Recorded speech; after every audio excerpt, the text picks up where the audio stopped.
I'm a businessman, and so my interest particularly was looking at the business case for HS2. But it's not actually a business case. This is not a commercial thing. There are no companies vying to operate it because they'll make pots of money out of it. This is an economic case because it's not commercially viable, looking at the benefits and trying to value the benefits and the costs and seeing if one is bigger than the other. And the sort of background is, in 2007, the DfT commissioned a white paper, which essentially said that high-speed rail, HSR, is too expensive and too inflexible to actually work in the UK. But last year, of course, HS2 Limited, which is a government-owned kind of quango, if you like, set up to make this thing happen. They did a business case and produced a net benefit ratio, that is, of 2.7. That means that you get £2.70 worth of benefits for every £1 you invest. So the question is, how did they do that? And here are some answers. As a business person, I produce business plans, I sometimes look at business plans, and I know that you can do a business plan for a particular purpose. You can write it for your bank manager, and you can make it look a little bit more attractive than it really is. And here are the ways you can do it. First of all is to increase the demand figures. You tell your bank manager that the world and his wife are going to come and buy your product.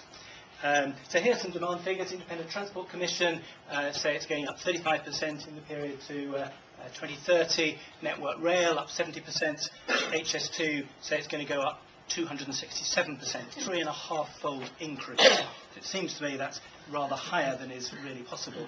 The other thing you do to improve the business plan, at least if it's a benefit analysis, is to up the benefits as much as you can, because it makes it look better. So they've taken a benefit period of 60 years from the, you can see that, to 2085. So we're really getting into the unknown in terms of the future and technology. And the main thing that I have a problem with is called the value of time. They have made the assumption that people's time on trains, and this particularly affects business travel on trains, and I use the train a lot for business, they assume that business travel on trains is completely wasted. And therefore, if you can save an hour of time, that hour is worth lots of benefits because it's wasted on the train. So if you have less time on the train, it's a good thing.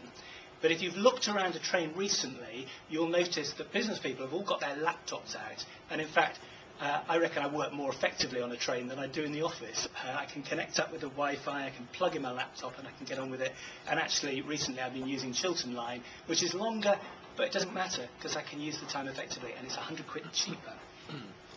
I'll skip it. Well, the uncrowding one is there's a benefit from reducing the crowding, but since they're assuming such a level of crowding just before HS2 arrives that it's actually impossible. We can't have that level of crowding, therefore they need to do something about it beforehand.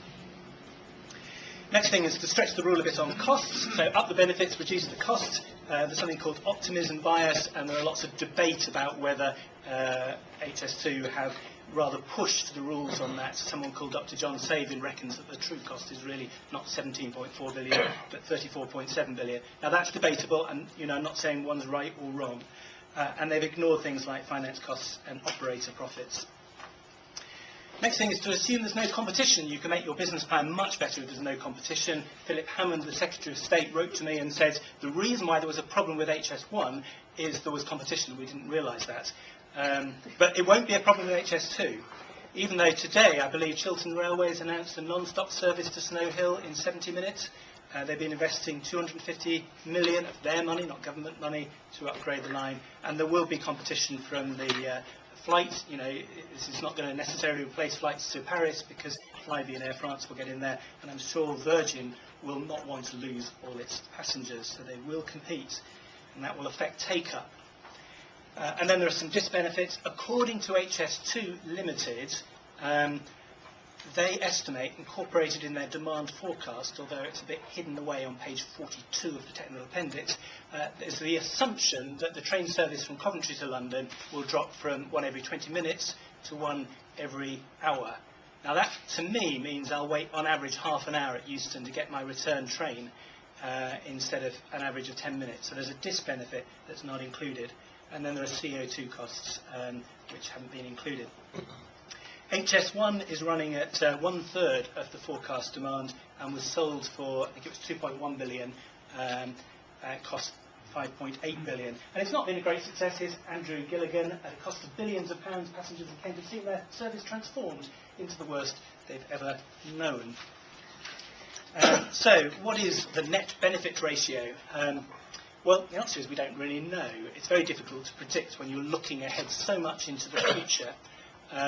But John Saban, who I mentioned before, has done a number of calculations with different assumptions, and they vary between 0.04 and 1.37. Using Treasury rules, he gives a figure of 0.28. So that means 28 pence of benefit for every pound invested.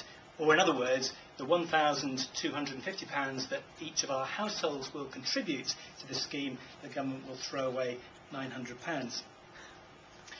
What about local benefits? Well, according to Imperial College, the national overall benefit is going to be very small, 8 million, which is really neither here nor there. There will be some redistribution, so some will benefit. I'm sure Birmingham Airport and the NEC will have some benefit.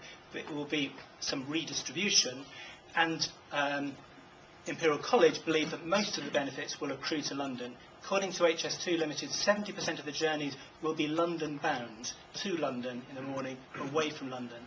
And if you think about it, do you think that people in London are going to say, great, we can get to Birmingham 11 minutes quicker, so let's place our business there? Or do you think people will start to place business in London? 8,000 jobs created locally, and there may be others elsewhere, but we're still talking about 1 or 2 million a job, which is rather expensive. Bit on visual impact, that's an example of lines. It will go through some of the most tranquil countryside in the UK, lost forever. These are various pictures, bit of security fencing, viaducts,